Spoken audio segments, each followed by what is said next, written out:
Does Ableton have a trial version perchance? Yes, I think it does. I'm pretty sure it does. And it's not hugely... Is it expensive?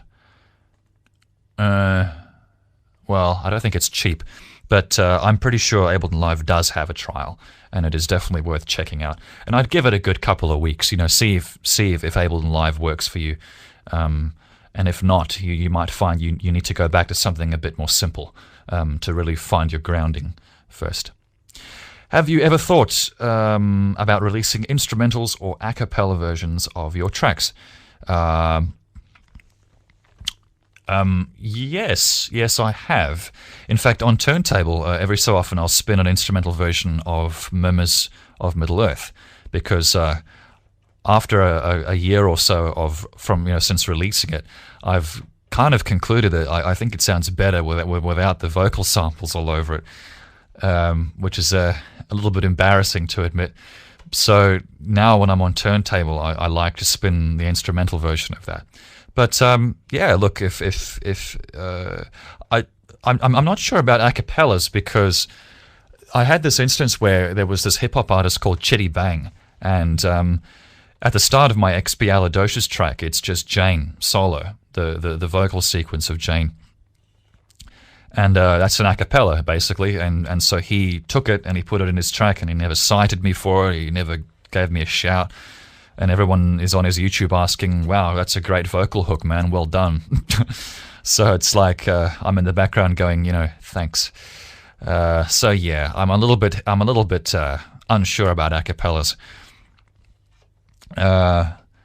But I do like the idea of releasing stems for very, well-known, I suppose you could say, Pogo tracks like Alice and all that stuff. I think Alice I should release a stem pack for, definitely. Have you ever thought about doing a collaboration with Alvin Pingle? I actually have, yes. A while ago, I thought about doing acoustic covers of my tracks, which I could actually sell and which I could call, really my own work. And I thought, well, who better to help me with that than Alvin Pingle? And I've often thought about maybe contacting Alvin and saying, hey, look, man, what do you think about doing an album of just acoustic covers of some of the stuff I've done over the past few years? I think it could go down quite well. And I pitched it to my manager at the time, and he said it was a great idea. So yeah, I should definitely contact Alvin about that. I think there's potential there. From a DJ standpoint, I would love to be able to use clean instrumentals of your songs. Luckily, Upula came out good, I think. I remember your remix of that Forbidden Disco. It was bloody awesome. It's played on Turntable a lot. But yes, I think maybe I should... You see, Upula is it's a Disney commission, so they own it. So for me to release the stems... Ooh, I don't know, actually. It's on my store as an MP3. I need to look into the business logistics of that. I'm not actually entirely sure who owns what rights there. I need to look into that. But it would be cool to be able to give out stems of Upula or something, and then people can, do it cleanly. And... yeah, something I should get onto. Warbeats.com, pretty good tutorials. And I suppose you get lynda.com or something like that. Are you a Charlie Chaplin fan? I'm obsessed with the Great Dictator currently. I like Charlie Chaplin, yeah. I watched his...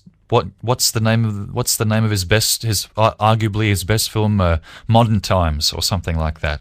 I torrented that because I couldn't for the life of me find it on DVD.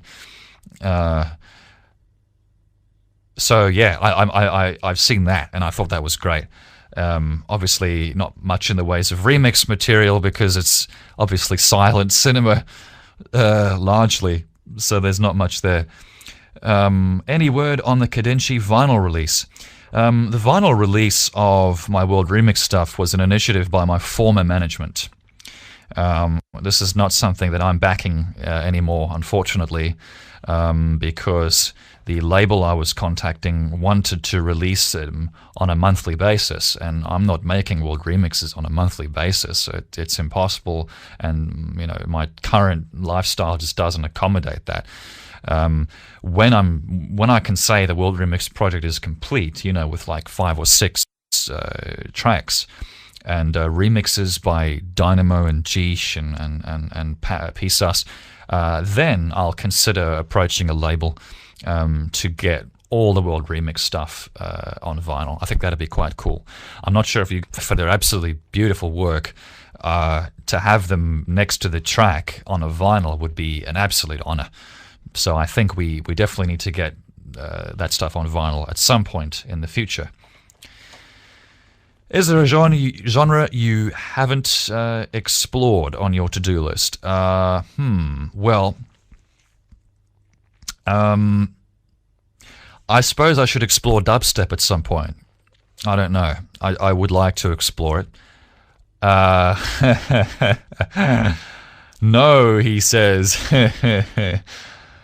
No, well, yeah, when I say explore, I mean that in, obviously, the loosest of terms. I probably wouldn't take it as far as Skrillex does, but I would certainly take it as far as a dubstep drum beat or something, and maybe try something with a bass. But I wouldn't stray completely from my sound and what I do, because I'll be honest, I don't like dubstep the way it is at the moment. So if I was to explore into dubstep at the moment, that shit, I'd definitely give it my own sound, hopefully. What's up with the dubstep video that Skrillex just did? Bangarang. The track was okay, but what's the video about? I don't understand. It's about an ice cream truck. A guy in an ice cream truck. You see, I grew up in the 90s, okay? I grew up in the 90s when Michael Jackson was showing the world how to do music videos, yeah? Michael Jackson's Ghosts, Earth Song. Did you see Earth Song? Bloody hell. This guy... Oh, and Stranger in Moscow. Okay, these are music videos, all right? These are fucking music videos. Now you get stuff like Lady Gaga, covered in peanut butter, and you get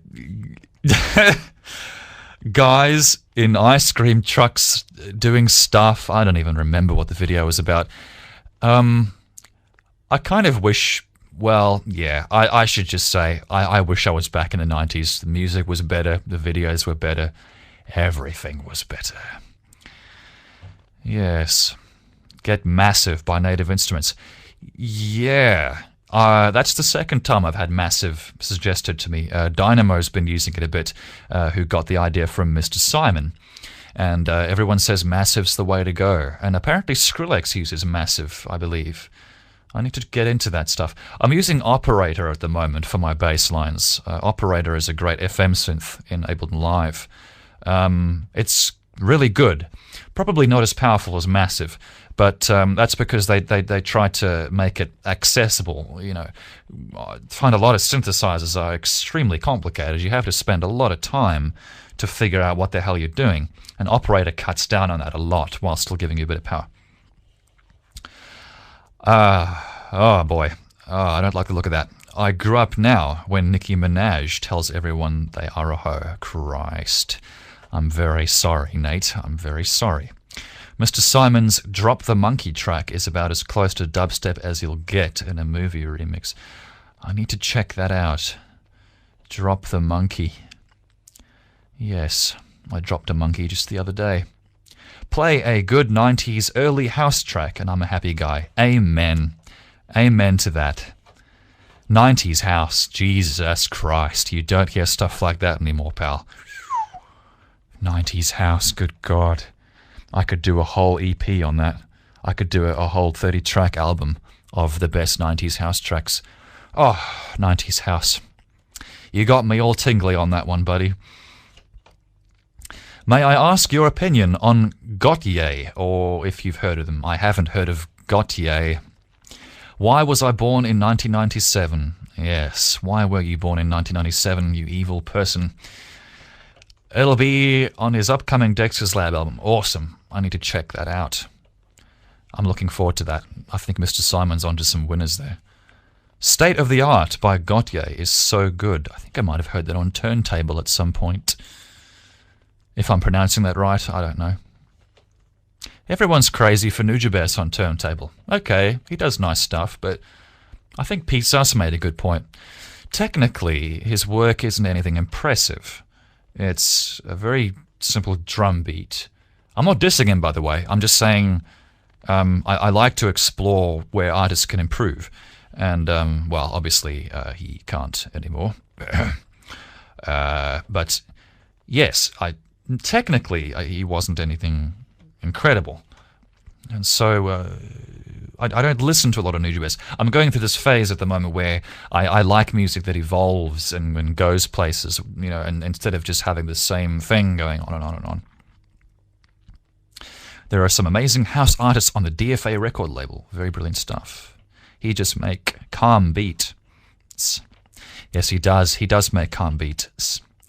Nujabes is good, but he doesn't stray far from these samples he uses. That's very true.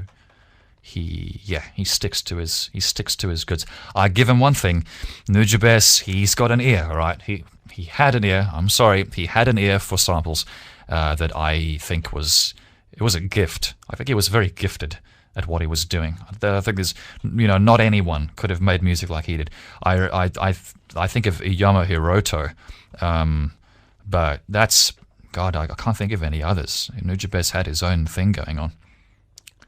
Ha ha ha ha ha. And yeah, Nujabes was great. But again, you know, Iyama Hiroto, it's like, okay, you've heard the first 10 seconds, you've heard the rest of the track. And the same thing could be said about a lot of my music, which is, God willing, why I'm trying to improve. Samurai Champloo soundtrack, how about that, folks? A great OST, yeah, I agree. Give that man a medal. Breezewax, I have. A lot of people are playing Breezewax on turntable.fm, and it's always beautiful stuff. Breezewax. Not as good as the music in Death Note, but still great. Death Note. Breezewax is lovely. Yeah, I like the way he sounds. Where does the name Breezewax come from? Breezewax.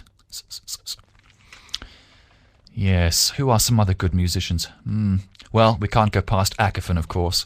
To raise a cliche, I'm sorry. I got into Akafin when I was young, like 14, and I was like, who the hell is that, and how is he being so awesome? The guy just makes music out of stuff he records off his radio tuner. He's got a 10-minute track called Late Night Munchies. It's just sounds of his kitchen. It's incredible. It's phenomenal work.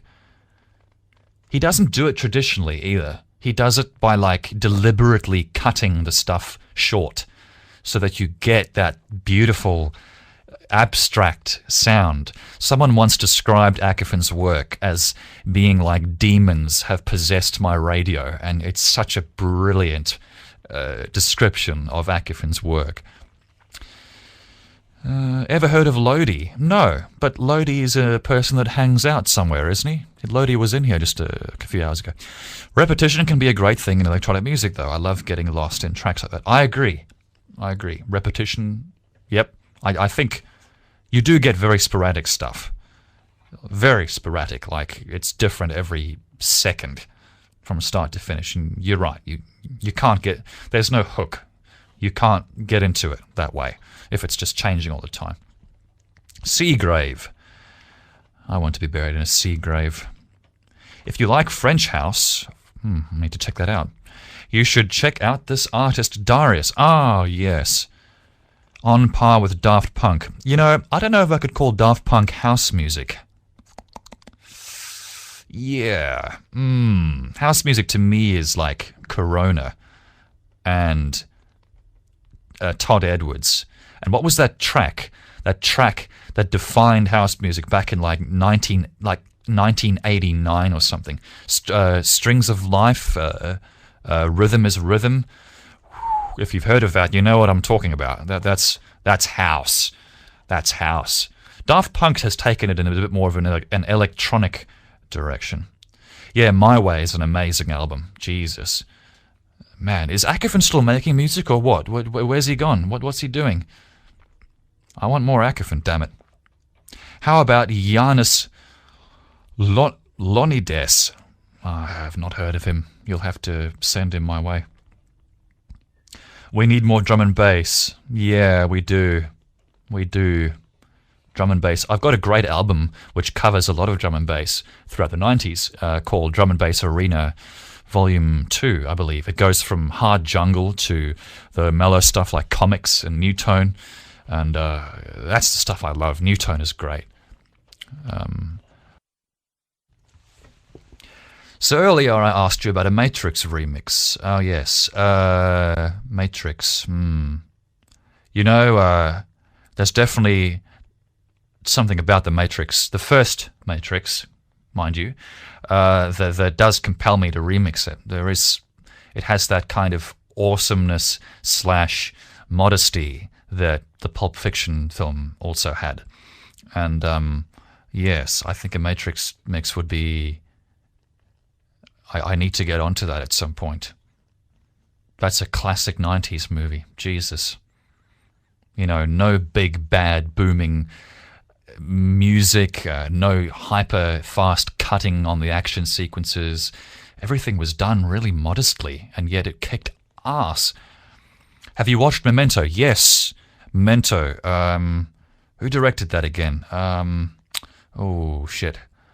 I did see Memento. I really liked it. I got it on Blu-ray. That was great. I wouldn't remix it, though. No. The last two Matrix films sucked. Yes, they did. Actually, I didn't mind Reloaded, but Revolutions, I loathed. I wouldn't watch Revolutions again. The first one was awesome. Yes, it was. I've never seen the Matrix sequels. Sometimes movies don't need sequels. I agree with you there.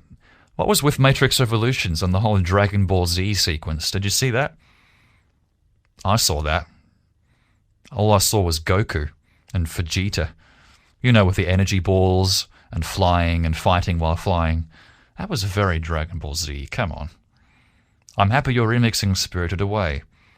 Miyazaki films always get to me. Oddly enough, my parents, who are in their late 50s, have recently bought Howl's Moving Castle on Blu-ray. I never ever thought I'd come home to find my parents watching an anime. Yes. Odd moment of the year. But yeah, Spirited Away is great. The Japanese version, thank you. Flies fight like that. That is true. Did you catch Spt Racer? It was done by the Wachowski brothers. I love reading typos. Same dudes that directed The Matrix. Yes. I didn't catch Speed Racer. No.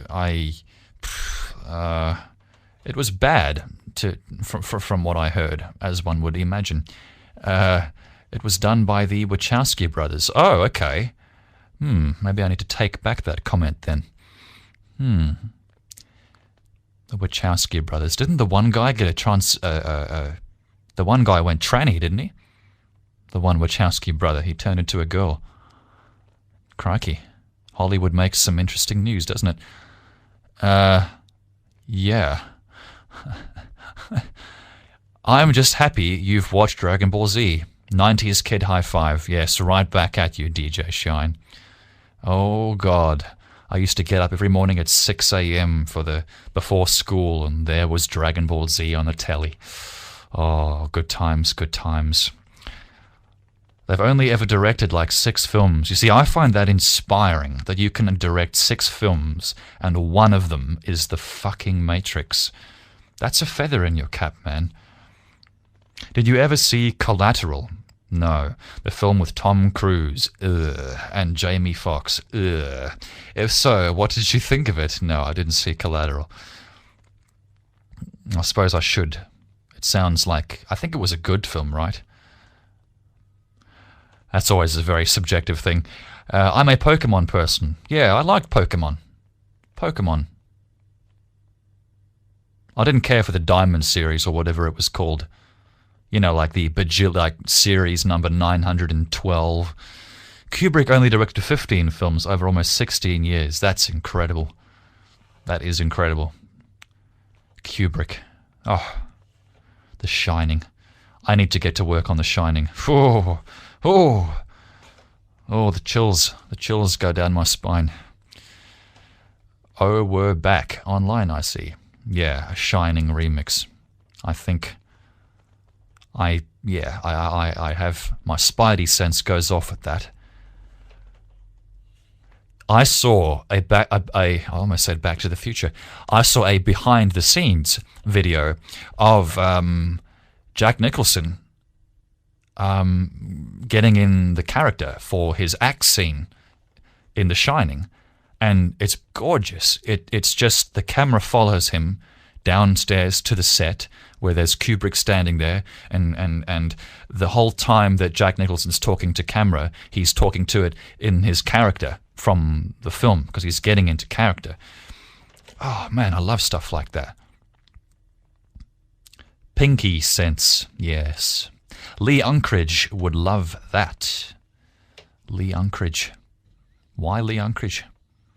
The Pogo sense is tingling. Oh God, the Pogo cliche. What's your opinion on Christopher Nolan's Batman film series? I really like The Dark Knight, the one with Heath Ledger, right? Bloody amazing. I saw it on Blu-ray, and the IMAX scenes, you know, the ones where they shot with IMAX negatives. Holy shit.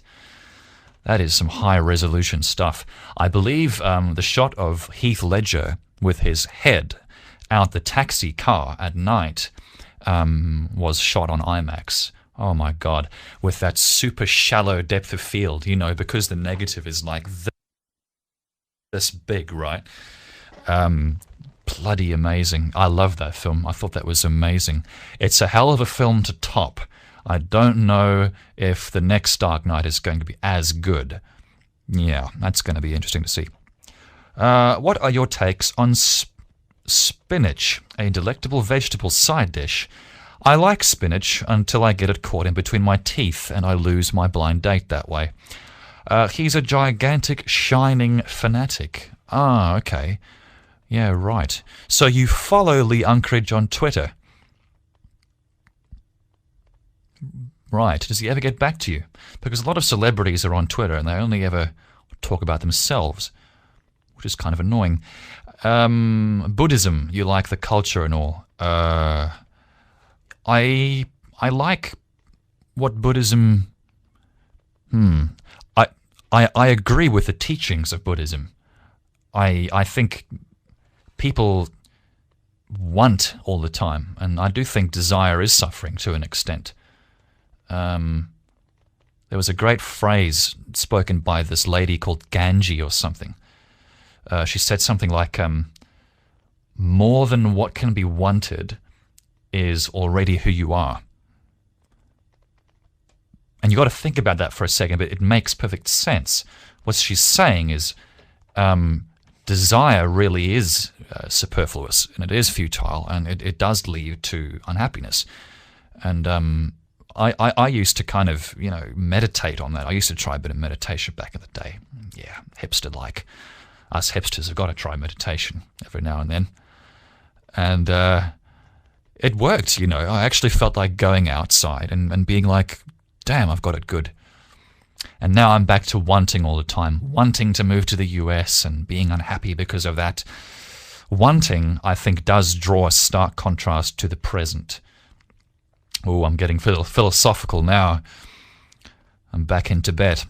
And I think when you want something that you don't have, it makes you unhappy with what you do have. Whereas if you don't want anything, if you just concentrate on what you do have, I think you're destined to be content with life. Anyway, where the hell am I here?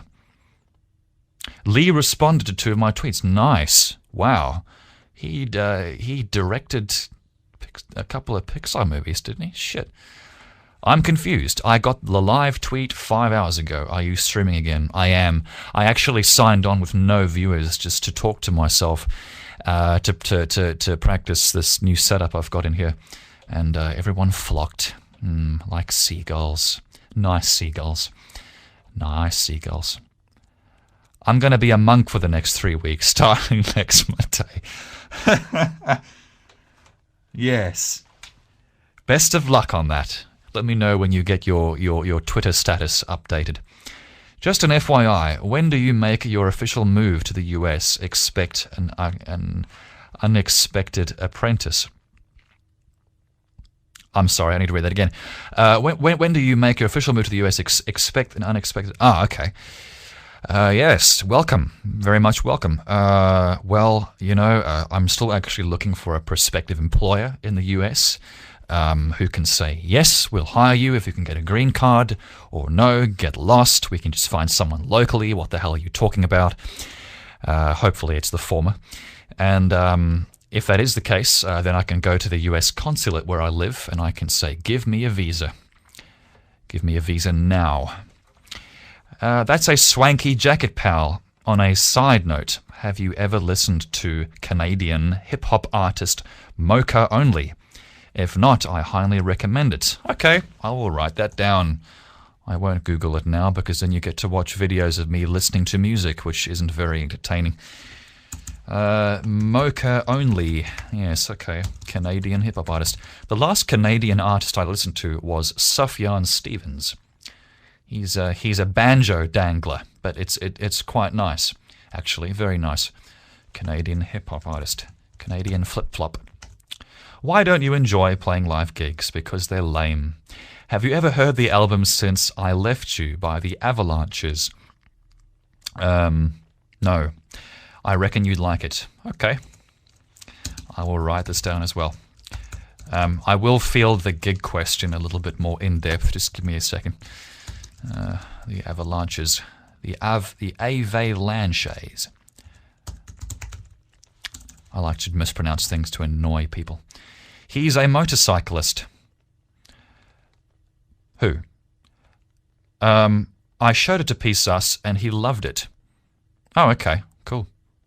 Ah, that's the reason for the leather jacket. Well, actually, I do wear it for motorcycling, but I shouldn't because it's a very expensive fashion item, and if I get it wet, I'm an idiot.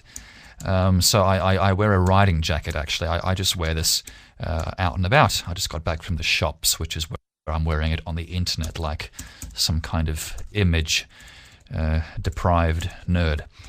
That's the reason for the jacket. Ooh, Nick Bertkey equals trendsetter.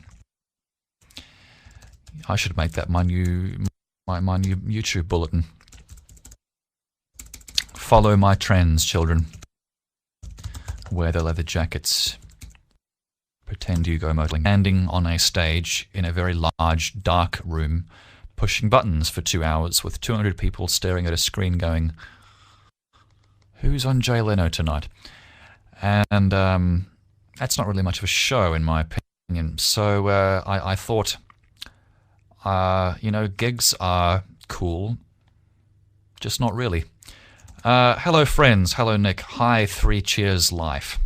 3 Cheers Life. I recognize you from somewhere.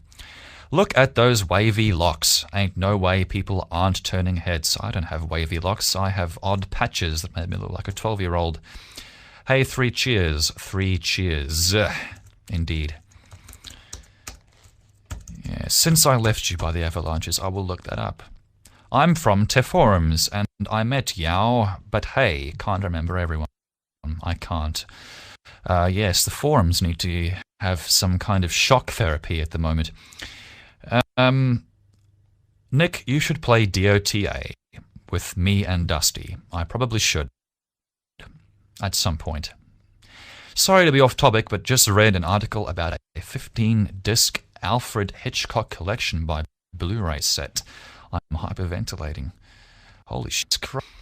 And it's on Blu-ray. God damn. Okay. I'm starting to hyperventilate myself. Enjoy those patches while you have them. I will do my best. Give me my text. The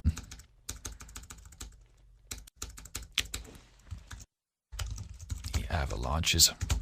Avalanches. I don't know. Well, I'm glad. It's more entertaining for you than it is for me.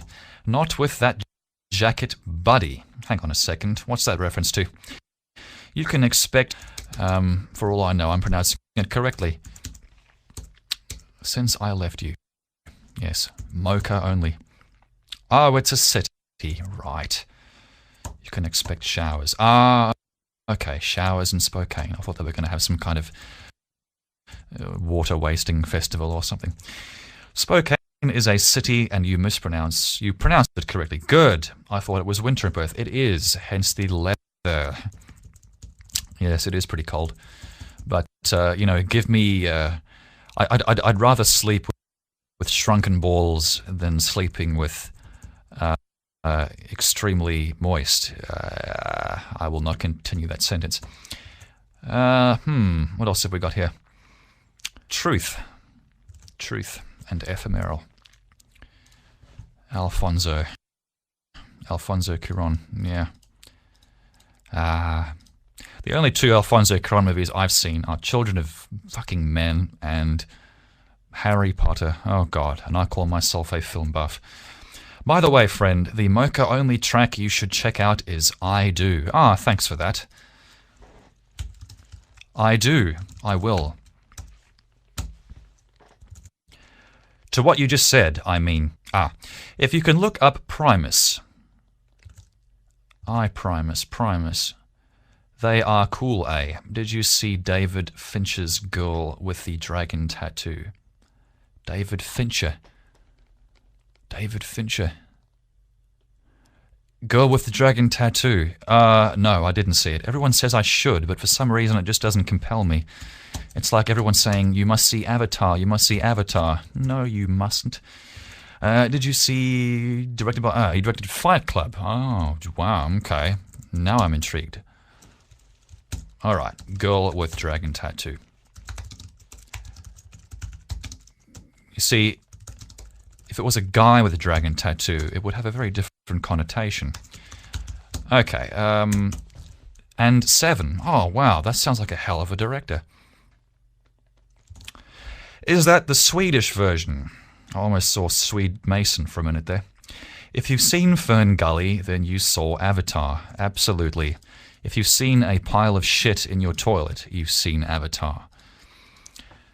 What else have we got here? I'm sorry. I suppose some people like Avatar. I shouldn't be so mean. He lied. Oh, censored my sides. Oh, I've got mousse in my hair. That's nice. Now I need to wash my hands. Yeah. I don't know why I put mousse in my hair. Why do I do it? I just went down to the store to buy a birthday card for somebody. What's wrong with me? I don't know. I haven't been out in a long time.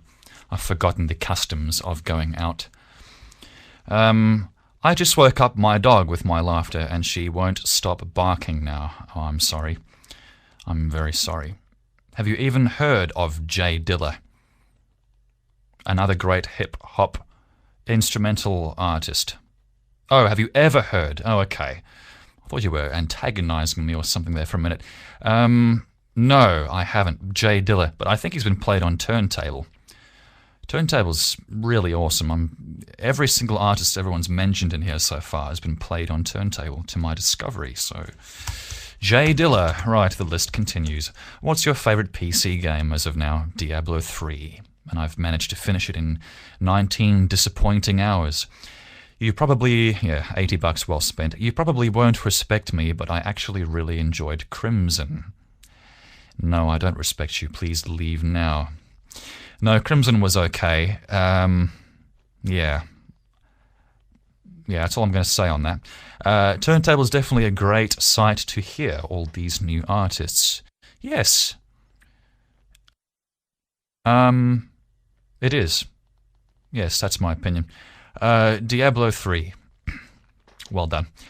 Yeah, everybody has good taste in music on turntable. Well, except for the dubstep. To the old school. But I'm sure the gameplay makes up for it. I should give it a fair go. It's only $20. I forgot about those crazy Aussie prices on games. Yes. Yes, I look forward to live. That's why I'm moving to America, actually, so I don't have to pay so much money for games anymore. Diablo 2 had such beautiful music. Oh, really? Yeah, I think the music in Diablo 3 was a bit lacking. It was a bit lacking. It's all about gameplay. It is, isn't it? Ocarina of Time's graphics were pretty shitty, but my god, it was a good game. I just played the Star Wars Kinect game. Oh Christ on a crutch. Actually turned out to be incredibly worthwhile. I hope you're lying. I really hope you're lying there. I really enjoyed the gameplay. Okay, well, to each his own. We're turning into Uncle Cranky from Donkey Kong Country. I mean Cranky Kong. You ever played Oblivion or just Skyrim? I tried Oblivion, didn't like it. I played Skyrim and lost many months of my life. Excellent game. Yes, to each his own. DKC David Wise is amazing. Referring to somebody. Been hearing his music on iPod for the past month. My iPod. I have not heard of David Wise. I will have to check him out. Speaking of which, soundtrack for Skyrim is pretty phenomenal. What was the guy's name? Awesome Dude or something.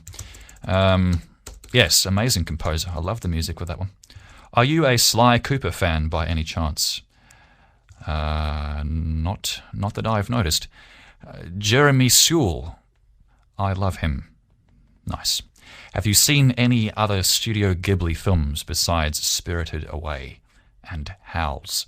I saw, I'm going to sound like a bit of an anime a gimp here. I saw Totoro. I don't know if that's a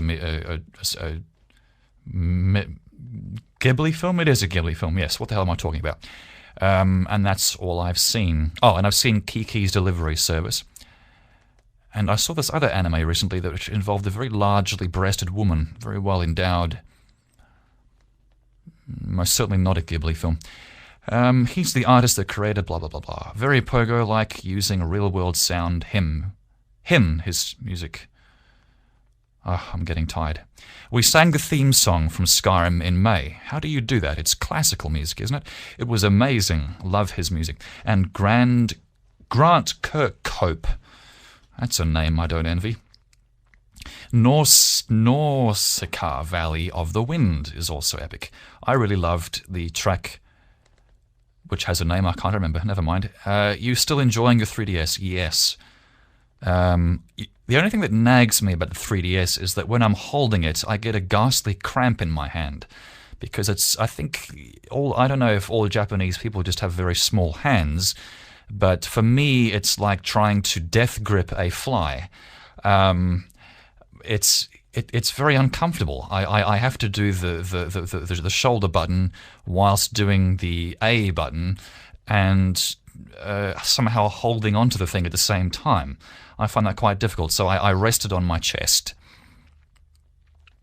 Even for a 15-year-old, the 3DS hurts to hold. Yeah, Nintendo could do a little bit of R&D next time. Check out the 3DS XL online. Okay. 3DS XL. Sounds like some kind of porno for it. I can only play for like 2 hours at a time. Yeah, pretty much. The XL looks ridiculous. Was your Get More Into Music piece the first time you sampled your own voice? Yes, and God willing, the last. I wish there were more of a selection for 3DS. I've only got one game for it. That's nice. I wasted money on 10 of them. Luigi's Mansion looks good. That was a GameCube game, I believe. One of the first GameCube games, and it was pretty good, but I don't remember it exploding too well. That's where the Vita shines. Yes, I'm not sold on the Vita at this point. It takes about as long to load as a PC game, and it's from Sony, which means you can guarantee you're spending more money than you need to. I'll have to wait on that. I bought a PSP when it first came out. I paid $450 for the value pack, and it really wasn't all that. The internet speed was atrocious, and I threw it out the window a number of times. Kingdom Hearts demo is right. Meow. Yes, indeed. Yes, indeed. Kingdom Hearts. I presume there's a cat in there or something. My brother has a Vita. You see, PS Vita sounds like some kind of women's tampon or something. So far, I like the 3DS much better. I don't hate the 3DS. No, I don't. Oh, whoever. Smeagol, space question mark. Yes, Smeagol indeed. What is that fellow up to these days? I wonder if Smeagol will be in The Hobbit. I wonder if The Hobbit will be any good. I hear they're shooting The Hobbit on red cameras nowadays. There's like 12 red camera units. That's a lot of units. But then when you only pay $2,000 for a red camera for a day, I imagine why wouldn't you? He's at the end of the trailer. Ah, nice. I hope he looks a bit less like a CG puppet this time. Smeagol will be in The Hobbit. It will be 48 frames per second. Oh God, I'm not at all happy to hear that. Wondering if The Hobbit will be any good. Hold thy tongue. I'm holding my tongue indeed. I'm holding it very firmly. The Hobbit. See, The Lord of the Rings was great, but you can only watch it once a year. It's not the sort of movie you can watch over and over, because it is very dramatic. It's very self-aware and very forced, and whereas, yeah, whatever. It might look like a soap opera. Perth is home to 80% of the world's species of carnivorous plants. Yes. Well, it's certainly not home to much else. You familiar with John Cage? No, I'm not. John Cage. Sounds familiar. Well, should I put him on the list then? Search up John Cage. Find out what this guy is talking about. Find out what guy talking about. Ah, done. You familiar with John Cage? Mortal Kombat. What about Mortal Kombat? Is this part of the show where we type statements and Nick reads them aloud? Well, actually, I'm just really trying to find questions. But if it's annoying you that I'm reading everything you type, please let me know and I shall discipline myself. But that was a question, technically, which is why I read it. Okay. Are you a big fighting game fan by chance? I loved Tekken 3 when I was a kid. I didn't care for Street Fighter on Genesis too much. Tekken 6 on PS3 is pretty good.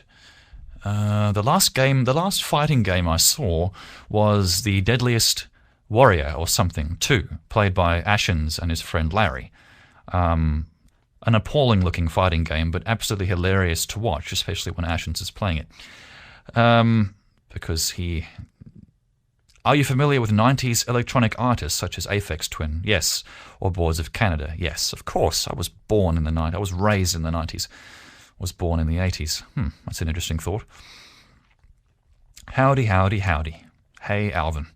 Alvin, welcome. We were just talking about how you and I need to do some kind of acoustic album cover of everything I've done, which we could actually sell without having subpoenas tacked to our forehead by Disney and their friendly mouse character. Ever heard of Katamari Damacy? No. I don't even know what language that is. Second favourite game only to Pikmin 2. Never played Pikmin 2. I should get onto that. Pikmin 1 was okay, so I imagine Pikmin 2 is good. Or so I would hope. No, you're reading aloud. It's actually entertaining. Okay, well that's good to know. I shall check it out. It's like he's my roommate. Yes, I should cease and desist from reading things that are completely out of context. But the problem with that is I end up sitting here talking to myself, which is the great conundrum Will you buy the Nintendo Wii U? If it's in high definition, yes. If it's not in high definition, I'm going to send a letter to Nintendo saying, get with the fucking times already. You already released Twilight Princess in bloody standard definition, you silly twonks. Why is the Wii U not in high definition, you idiots? So I'm hoping it is. I'm hoping it is. The demo at E3 was in high def. Let's hope they're not just beating off about themselves. Yes, I will buy the Wii U if that's the case. Legend of Zelda in high definition has been a long time coming. Join the club, Alvin. I thought it said join the Alvin club. I was looking for a submit button somewhere. And Zombie U looks horrifying. Zombie U, how original. I'll never... I have a habit of reading this stuff. Nice, with an animator. I should do that at some point. Animators are cool. Animators are expensive as balls and hard to find in West Australia. Have you ever played any Zelda games in high def on Dolphin or PC?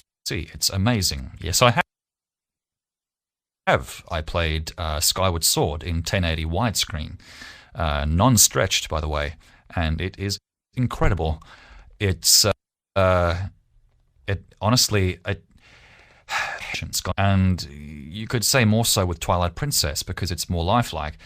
I know the Nintendo consoles are family oriented, but I mean, families have eyes, right? Families can discern shitty picture from good picture, surely. Please make the Wii U in high definition. Yeah, Skyward Sword was incredible. I haven't finished it actually, I really need to do that. Families do not have eyes. This just in. That explains why Nintendo isn't doing HD. I've certainly been racking my brain for a reason for the past few years now. I mean, wasn't HD around when the GameCube was in its prime? It might have been.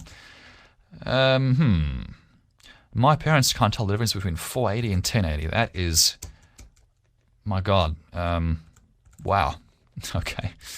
I hope you don't suffer the same fate. And now for something completely different.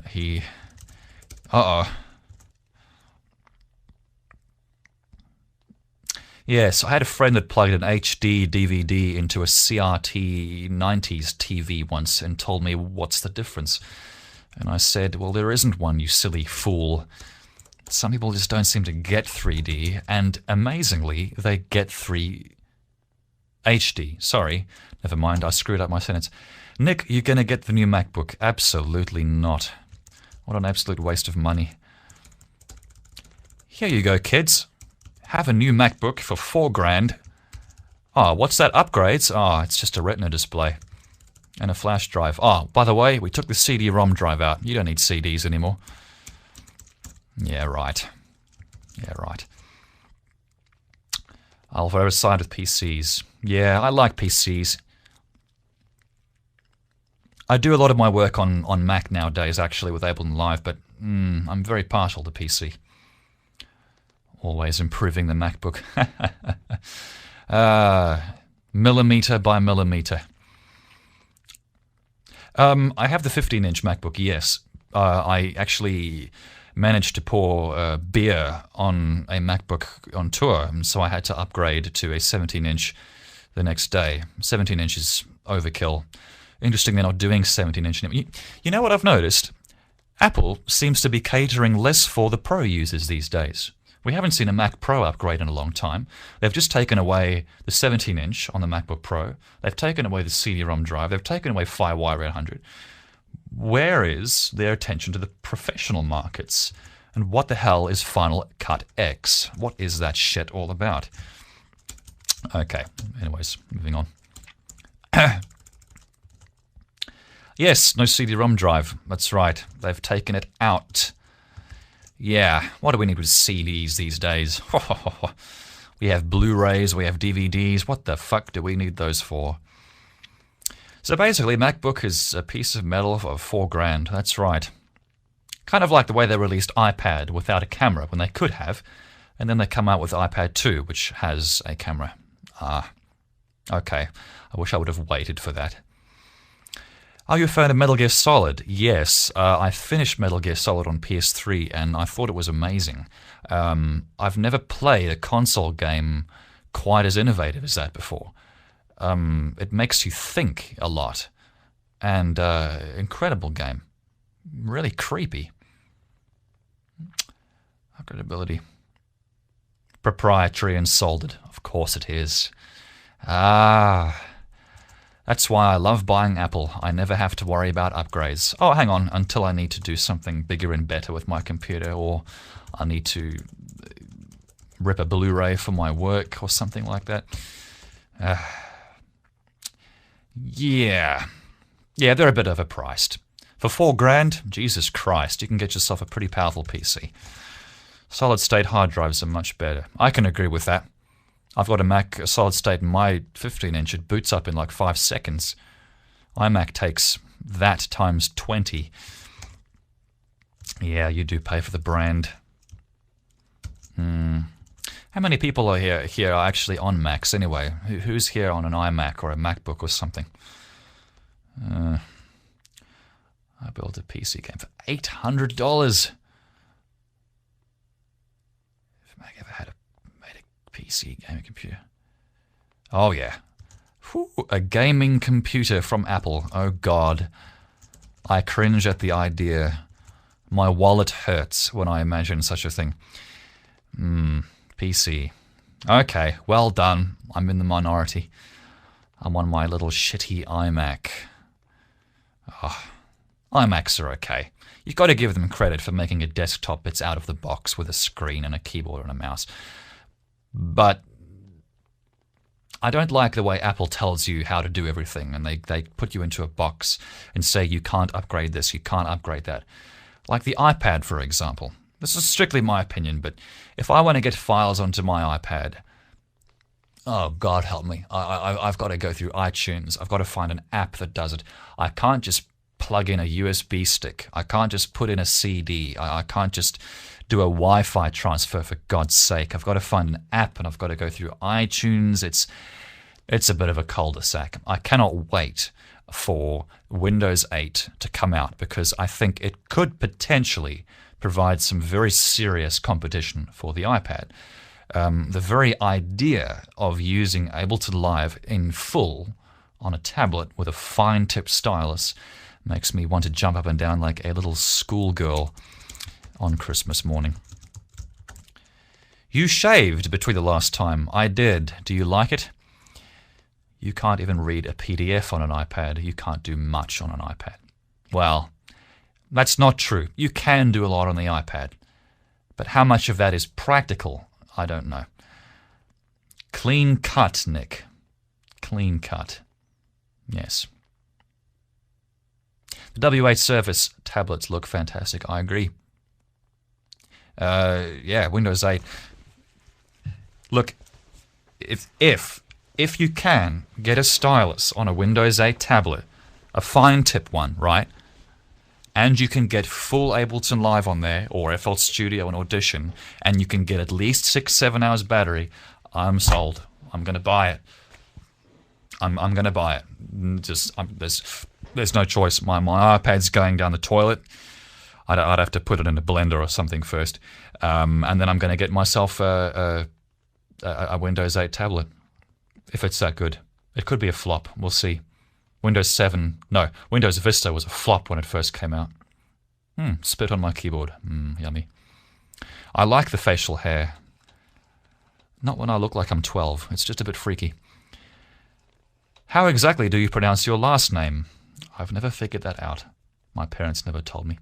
I believe it's European. I think you pronounce it Bertke. If you're Dutch, you pronounce it Bertke, like some kind of freak. Australians pronounce it Bertkey because they can't differentiate between a single E and a double E. You can butcher my name if you want to. It's already butchered. Will it blend? That is the question. Yes, it always does, it seems.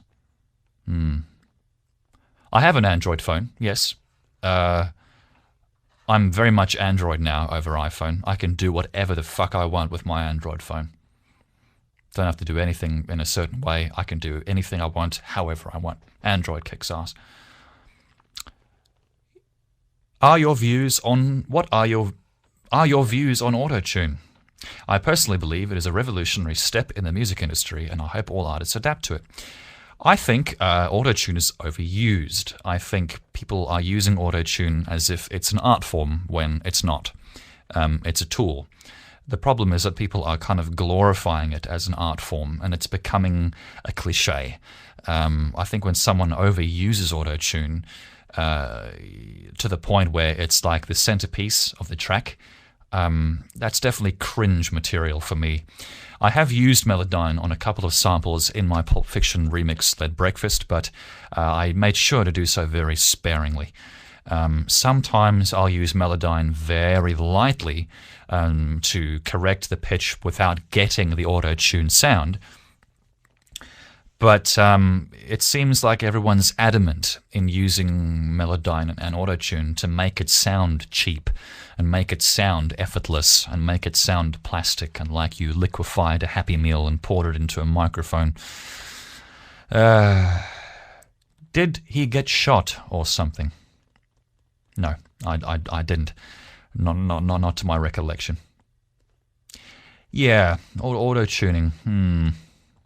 I think it has a time and place. I think auto-tune. I think it can fit in certain areas.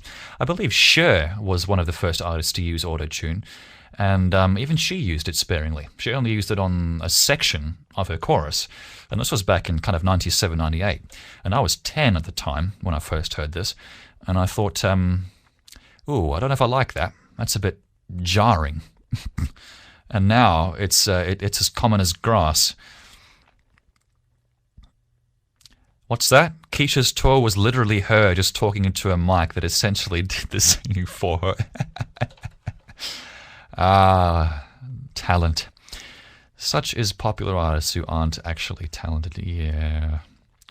Well, let's not make any comments there. Lord of the Ring also used Melodyne. Yes, that's right. And I did overdo it with a number of samples. I wouldn't do that again. I think Riverman should start doing podcasts. Yes, he is a smart fella. I've seen him comment on the forums a lot. Riverman is a smart fuck. Do you believe in life after love? Oh, I thought that was a question. I'm sorry. State of the art. Good example by effective auto-tune. Okay. Well, I shall add it to my list again. Where is it? State of the Art by Gautier. Double points. Went to the Gaga concert and she sings live really good. Okay. Yeah, well, I can say the same thing about Justin Bieber. Him and Lady Gaga seem to be talented. But because the music industry is becoming so formulated with the rise of piracy and loss of budgets, they're depending more heavily every day on formulas and stuff. So I think, talent tends to become a backseat passenger for many of these artists. Yeah. From what I've heard, Lady Gaga does have a good voice. She did a cover of a John Lennon track, which I thought was a bit cheap, in all honesty. But she had a great voice. I don't know why they put her through the fudger, so to speak. Blast Justin Bieber all the time. Oh boy. Yes, that's no good. Do you have a pirated version of Audition? Interesting story about that, actually. I actually purchased and downloaded Audition while I was filming in Bhutan, in the middle of nowhere. I can't believe I got an internet connection there, but I did, and it was powerful enough for me to cough up the money to both purchase Audition and download it. So that was kind of an odd one. And I'm also being put on the CS7 testing program so that I can offer suggestions and feedback and tell Adobe where they've been shit with Audition so far and where they should improve. So that's quite a privilege. Audition is great, but no software program is perfect, and I think there are many things they could improve on.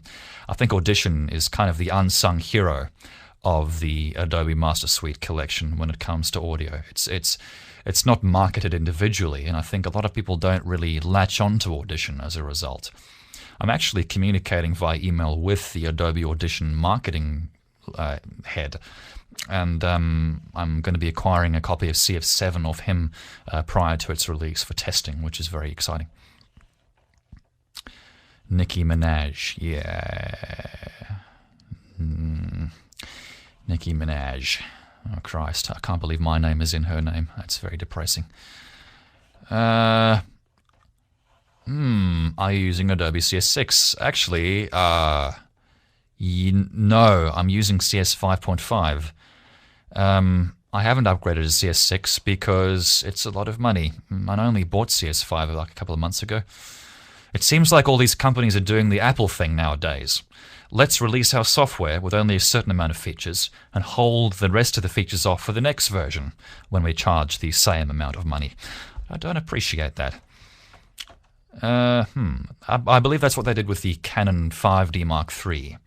They could have made the Mark III a lot better than they did, and they could have made the Mark II a lot better than they did, but they decided not to, because I think Apple is kind of setting this trend and this standard in the business and marketing world of, iteratively improving their products. And when I say iteratively, I mean very finely.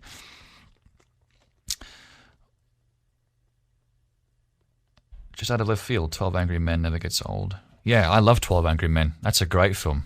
Jeez. So many long takes for such an old movie. Kind of Citizen Kane inspired. Born in South Africa, raised in New Zealand. Yes. The South African Kiwi. How very odd. And with any luck, the South African Kiwi Australian American. Maybe. With any luck. Yeah, New Zealand's a great place. I might be doing a trip to New Zealand in October, actually, which means I might be doing a world remix for it. I grew up in New Zealand, and there's a certain connection I have there that I'm yet to find in Australia. Yeah, 12 Angry Men. I loves it. Yeah, definitely get your butts down to New Zealand at some point. Milford Sound, the mountain range is there. I believe Spielberg filmed around for Indiana Jones at some point. Really beautiful scenery, New Zealand. The only thing about New Zealand is that it's even more isolated than West Australia, which is hard to imagine. If you're trying to get... Although, having said that, I suppose the entertainment industry is booming in Wellington now with Lord of the Rings and all that, so maybe I need to reconsider my comments there. I'm going to Oz this summer. I'm very, very sorry. I'm going to Austria. Cool. Give Arnie a shout. Was there an Amsterdam mix in the works for the World Remix project? No. I did a demo of an Amsterdam remix with content that was sent to me, and it was to help me get a remix for Hong Kong. Funny enough, they wanted to send me Amsterdam sounds just to see if I could do anything with them, and it turned out well. And we flew to Hong Kong. We did a whole bunch of filming. We recorded a whole bunch of sounds. We made a track for them, and they never did anything with it. But we got paid. Yay! Perth is supposedly the most isolated city in the world. Oh God, you don't have to tell me. I don't like America. Say what? And the Australians I talk to don't like Australia. What the hell is going on? How can you not like America? I don't know. I just... I think, to be fair, I mean, I'm in West Australia. West Australia is very different from East Australia. It's like, in East Australia, everyone's artistic and wants to do something with you, right? In West Australia, you call someone up and say, do you want to do something artistic? They're like, yeah. You never hear back from them again. Speak English. Sorry. You know the thing where your mind goes in a different direction from your mouth? You're like talking, you're saying shit, but you're thinking like right then. I'm getting very tired. It's practically 1 a.m. by me, and you're the one talking about sleep. Well, yeah, because I haven't slept in 24 hours. I've just done, I did a stream like this around sort of 6. This is awesome fuel for music creation. Yes, it's also motivation to go out and find a needle with some kind of substance inside of it. Yeah, but I think the whole thing with depression is interesting because I went through a whole depression thing when I was making my album Vent Now, which was a lot of very angry, aggressive stuff. Funny enough, a lot of inspiration I got for Vent Now actually came from this music I heard in Children of Men. Because it was taking place in the future, Michael Caine's character was using this futuristic music as his alarm. And the music was like very grungy and very rhythmic and very electronic. And it had this constant screaming in it, which felt like a kind of a hat tip to Screamo. And I thought, wow, I love that. I want to make stuff like that. Because as a teenager, you go through angst. You know, you chase the tail of this beautiful girl that doesn't want anything to do with you, and you become depressed, and you compose angry music, and then you realize you were an idiot, and you start composing gentle stuff like a woman, like Alice. But I think I was very much kind of back to myself when I was making Alice. That was a good time in my life. Actually, I seem to have my time frames all screwed up. I think I might have made a Vent Now after Alice. I don't know. Ah, well, who cares? Well, what do we have here? Where did the Miss Imaginary samples come from? I love those songs. Very dreamlike. Thank you. The Miss Imaginary samples, a lot of them came from Henry Mancini tracks from the film called The Party with Peter Sellers. But mostly it was really just stuff that I recorded off CDs. My parents have a massive library of CDs of like stuff from the 80s and 90s. And I sampled a lot of shit from those. Pogo should sleep. Poppies will make them sleep. Ooh, creepy. Some of your Vent Now tracks are on your old site. So I think it's before Alice. Yes. Yes, it's right. I'm just realizing that I am very quickly reaching a state of complete unconsciousness, so I probably should get going, folks. Thanks very much for coming. I hope next time I do one of these things, I can give people a little bit more time in advance. My eyes will be, 50% more open. I'll be a little bit more fun to listen to, and I'll have more interesting things to say instead of droning on about boring stuff like right now. Thanks very much for coming down, folks. I really appreciate the support, and I really enjoy having being able to answer people's questions. A lot of the time on Twitter and Facebook, you have this disconnect between people because you're a logo, you're an avatar. I think the whole live streaming thing is working out well.